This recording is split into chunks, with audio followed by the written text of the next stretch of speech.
Federal ബാങ്കിന്റെ വ്യാജ രേഖയുണ്ടാക്കി സുന്ദരിയായ യുവ ലേഡി ഡോക്ടർ 1,60,00,000 രൂപ തട്ടിച്ചുവെന്ന ഞെട്ടിക്കുന്ന വാർത്തയാണ് കൊല്ലത്ത് പുനലൂരിൽ നിന്ന് ഞങ്ങൾ പുറത്തുവിടുന്നത്. ശരിക്കു പറഞ്ഞാൽ ഇതൊരു ബ്രേക്കിംഗ് ന്യൂസാണ്.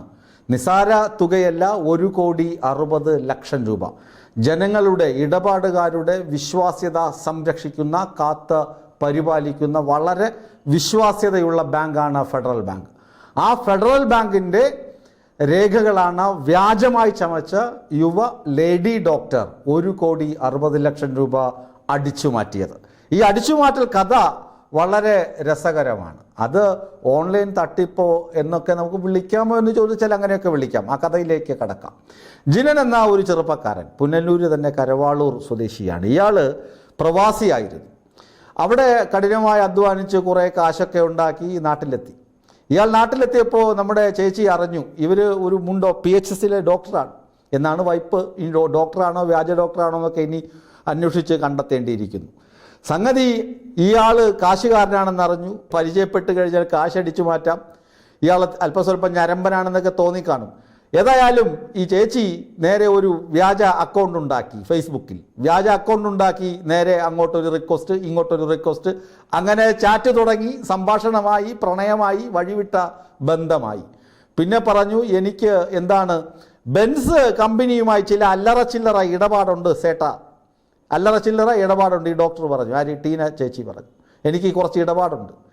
പക്ഷെ അതിൽ നിന്ന് കാശ് കിട്ടണമെങ്കിൽ കുറച്ച് കാശ് അങ്ങോട്ട് ഇറക്കണം. നിങ്ങളുടെ കയ്യിൽ കെട്ടുകണക്കിന് കാശുണ്ടല്ലോ, കുറച്ച് കാശ് ഇങ്ങോട്ട് പോരട്ടെ. അങ്ങനെ പാവം അപ്പൻ്റെ കയ്യിൽ നിന്ന് കാശ് വാങ്ങിയ ജിനൻ സ്വന്തം അപ്പൻ്റെ കയ്യിൽ നിന്ന് കുറച്ച് കാശ്, അങ്ങനെ കെട്ടിവെച്ച കാശ്, ബാങ്കിലിട്ട കാശ്, അങ്ങനെയൊക്കെ എടുത്ത് 1,60,00,000 രൂപ ചേച്ചിക്ക് അങ്ങ് മറിച്ചു. ടീന ചേച്ചിക്ക് മറിച്ചു കൊടുത്തു. ടീന ചേച്ചി പറഞ്ഞു, ഇപ്പം തരാം, ഇപ്പം തന്നെ നിങ്ങൾക്ക് തരാം, നാളെ തരാം. ഈ ജിനനാണെങ്കിലോ പ്രണയം മൂത്തിരിക്കുകയാണല്ലോ. കള്ളപ്രണയമാണ്, വ്യാജ പ്രണയമാണ്. അയാൾക്ക് വേറെ ഭാര്യയും മക്കളും ഒക്കെ ഉണ്ട്. പക്ഷേ ഒരു ഇല്ലീഗൽ അഫയർ, സൈഡ് വാരമുള്ള പ്രേമമാണ്, ഫേസ്ബുക്ക് പ്രേമമാണ്. ഇതാരും അറിയാനും പാടില്ല. പൈസ കൊടുത്തും പോയി, നാണക്കേടാണ്. പക്ഷേ പൈസ സ്വന്തം അധ്വാനിച്ചുണ്ടാക്കിയ പൈസയൊക്കെ തീർന്നു. അപ്പൻ്റെ കയ്യിൽ നിന്ന് കടം വാങ്ങിയ പൈസയും ഉണ്ട്. അപ്പൻ ചോദിച്ചു തുടങ്ങി, ആ കാശ് എവിടെ, ആ കാശ് എവിടെ എന്ന് ചോദിച്ചപ്പോൾ ഉത്തരം പറയാതിരിക്കാൻ നിവർത്തിയില്ല. ചേച്ചിയോട് ചോദിച്ചു, ഡോക്ടറമ്മ പൈസ വേണം. അങ്ങനെയാണ് സംഗതി അന്വേഷിച്ചു. വ്യാജമാണ്, ഇപ്പോൾ കാര്യങ്ങളൊക്കെ വ്യാജമാണ്. അങ്ങനെ പുനലൂർ നഗരസഭയുടെ മുൻ ചെയർമാനൊക്കെ ഈ കാര്യം അറിഞ്ഞു. കാര്യം അറിഞ്ഞിട്ട് ചേച്ചിയെ വിളിച്ചു വരുത്തി. നിങ്ങൾ ഈ ചെയ്തത് തെമ്മാടിത്തരമായി പോയി. പയ്യൻ ചെറുപ്പക്കാരൻ അവൻ്റെ അപ്പനൊക്കെ നാട്ടിൽ അറിയപ്പെടുന്ന വ്യക്തികളാണ്, നമുക്ക് വേണ്ടപ്പെട്ടവരാണ്, ഉടനെ പൈസ കൊടുക്കണം. അങ്ങനെ ഈ ചേച്ചി 1 കോടി രൂപ ആ ദിവസം തന്നെ തിരികെ കൊടുത്തു. മോശക്കാരിയൊന്നുമില്ല, 1 കോടി രൂപയൊക്കെ ഒറ്റയടി തിരികെ കൊടുത്തു കളഞ്ഞു. ആ പടം കാണുന്നുണ്ടല്ലോ, മോശക്കാരിയൊന്നുമില്ല ആൾ.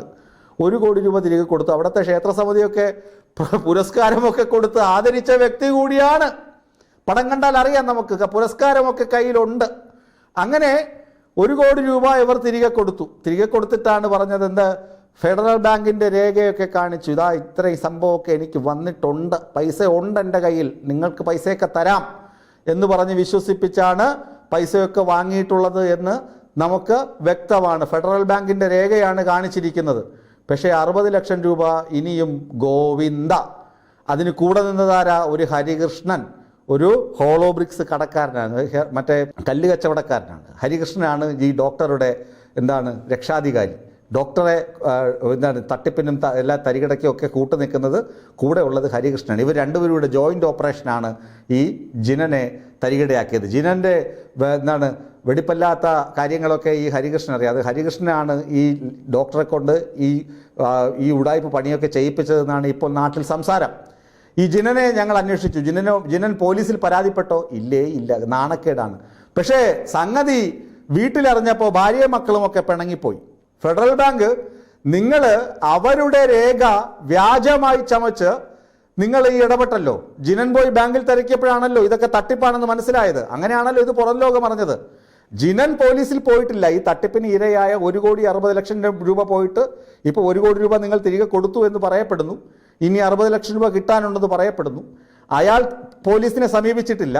പക്ഷേ ഈ വ്യാജരേഖ നിങ്ങൾ ചമച്ച സ്ഥിതിക്ക് ഫെഡറൽ ബാങ്ക് വിശ്വാസ്യതയുള്ള ബാങ്കിംഗ് സ്ഥാപനം എന്ന രീതിയിൽ ഫെഡറൽ ബാങ്ക് നിങ്ങൾക്കെതിരെ പോലീസിൽ സമീപിക്കും. നിങ്ങൾ കയ്യാമം വെച്ച് അകത്ത് പോവുകയും ചെയ്യും. നിങ്ങളടുത്ത് ചോദിച്ചപ്പോൾ നിങ്ങൾക്ക് പ്രതികരണവും ഇല്ല. ഏതായാലും സൂക്ഷിക്കുക. ഇങ്ങനെ സുന്ദരികളായ ഡോക്ടർമാർ, ലേഡി ഡോക്ടർമാർ ഇറങ്ങിത്തിരിച്ചാൽ പാവപ്പെട്ട പ്രവാസികളല്ല ആരായാലും പെട്ടുപോകും എന്നത് പച്ച പരമാർത്ഥമാണ്. പോലീസ് അന്വേഷിക്കട്ടെ. പോലീസിന് ഇങ്ങനെ ഇമാതിരിയുള്ള കേസുകളിൽ എടുത്തുചാടി കേസെടുക്കാൻ പറ്റില്ല പരാതിക്കാരില്ലെങ്കിൽ. ഫെഡറൽ ബാങ്ക് പരാതി കൊടുത്താൽ പോലീസ് കേസെടുക്കും. ആയമ്മ അകത്താവുകയും ചെയ്യും എന്ന് നമുക്ക് പ്രതീക്ഷിക്കാം.